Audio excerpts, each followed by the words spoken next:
Hello everyone, কেমন আছো সবাই? আশা করছি সবাই খুব ভালো আছে। নতুন একটা ব্লগে সবাইকে স্বাগত। আজকে বাজারে কেন গেলাম, একটা আশ্চর্যের ঘটনা, বাজে কোথায় যাচ্ছি সবটাই কিন্তু শেয়ার করব তোমাদের সামনে।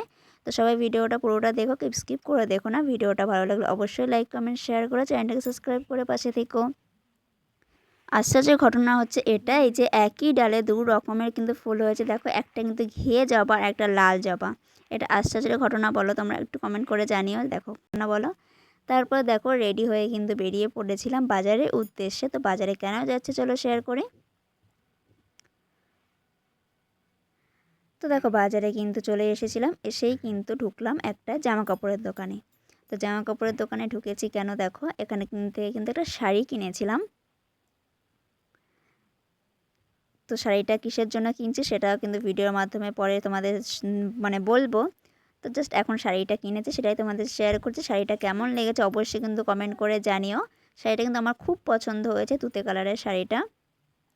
তোমাদের কেমন লাগলো অবশ্যই কিন্তু কমেন্ট করে জানাবে শাড়িটা কেমন হয়েছে। আর দেখো এখান থেকে জাস্ট একটা ফেস ওয়াশ আর লিপস্টিক কিনেছিলাম আমি। তো সেটাও শেয়ার করলাম তোমাদের সাথে। তারপর সোজা চলে এসেছিলাম বাড়িতে টিফিন নিয়ে। তো টিফিনে বলতে এখানে নিয়ে এসেছিলাম দুটো পকোড়া আর মানে শুধু দুটো পকোড়াই নিয়ে এসেছিলাম, আর কিছু নিয়ে আসা হয়নি।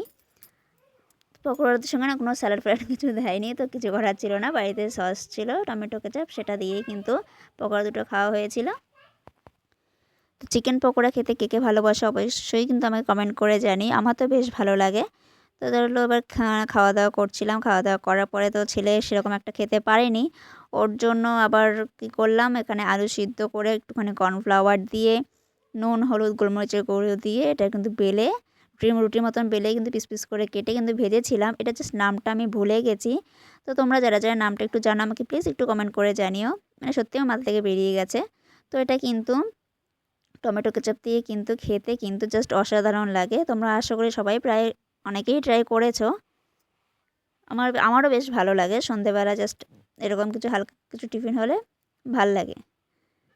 তো ওকে আবার এটা বানিয়ে দিলাম, তো আবার খেলো এটা। তো খাওয়ার পরে একদম কিন্তু চলে গেছিলাম দুপুরবেলা দেখো ব্যাগপত্র গুছানোর জন্য। তো যাব বাপের বাড়িতে। তো চলো ব্যাগপত্রটা গুছিয়ে নিই। সব জামাকাপড় দেখো খাটের উপর ছড়ানো। তারপর দেখো ব্যাগপত্র গুছানো হয়ে গিয়েছিল। যতভাবে কম ব্যাগ করব ততই বেশি হয়ে যায়। এর মধ্যে মানে পরবো সেইগুলোই নিয়ে নিয়েছিলাম। জাস্ট দুপুরবেলা তো বেরোবো, তো তার জন্য একটা ব্যাগে নিয়ে নিয়েছিলাম। তারপর চলো স্নান করে আসলাম। তো স্নান করা হয়ে গেছে। স্নান করার পরে কিন্তু এবারে কিন্তু খাওয়া দাওয়া করে এবার রেডি হব। তো এই ড্রেসটা পরবো দেখো। তো চলো রেডি হয়ে নিই। এবার দেখো মোটামুটি রেডি হয়ে গেছি। এখন চুলটা বাঁধলেই বাস জাস্ট হয়ে যাবে। আমি একদম সিম্পলভাবেই সাজগোজ পছন্দ করি। তো চলো এবার পুরো রেডি হয়ে নিই। দেখো এই হচ্ছে রেডি হয়ে গেছি, এবার বেরিয়েও পড়েছি। কেমন লাগছে অবশ্যই কিন্তু কমেন্ট করে জানিও। তারপরে দেখো রওনা দিয়ে দিয়েছিলাম। তারপরে দেখো ট্রেন থেকে নেমে গেছিলাম। ট্রেন থেকে নেমে এটা আমার বাপের বাড়ি মানে ওখানটাই। তো রাস্তা দিয়ে যাচ্ছিলাম। তারপর একটা রেস্টুরেন্ট থেকে এখান থেকেই নিয়েছিলাম দেখো চাউমিনটা যে হচ্ছে সেই চাউমিনটা কিন্তু আমরাই অর্ডার করেছিলাম। তো চাউমিন হচ্ছে আর নিয়েছিলাম দুটো চিকেন কাবাব। তারপর দেখো সব কিছু নেওয়ার পরে চলে এসেছিলাম সোজা বাড়ি। তো বাড়ি এসে দেখো চিকেন কাবাব দুটো মানে জাস্ট অসাধারণ হয়েছিল, খুব সুন্দর বানিয়েছিল, একদম চিকেনে ভর্তি। আর এখানে দেখো চাউমিন নিয়ে এসেছিলাম 2 প্লেট। তো পুরোটা খুলে তোমাদের দেখালাম না। চাউমিনটা জাস্ট ভালো হয়েছিল, খুব ভালো হয়েছিল চাউমিন আর চিকেন কাবাবটা খেতে খুব ভালো লেগেছিলো। তো তোমরা কারা কারা চিকেন কাবাব পছন্দ করো অবশ্যই কিন্তু কমেন্ট করে জানিও। আশা করি সবাই পছন্দ করো। তারপরে এগুলো খাওয়া দাওয়া কমপ্লিট করলাম। খাওয়া দাওয়া কমপ্লিট করে তারপর একদম দেখো রাতের মেনুতে চলে গেছিলাম। এখানে কিন্তু মানে এ দেখো সিম ভাজা, পটল ভাজা আর হয়েছিল মাছের ঝোল আর রুটিও মা করেছিল। সেটা করেছিল বাবার জন্য, রুটি আর ডিমের তরকারি সেটা বাবার জন্য করেছিল। এবার চলো খাওয়া দাওয়া করব।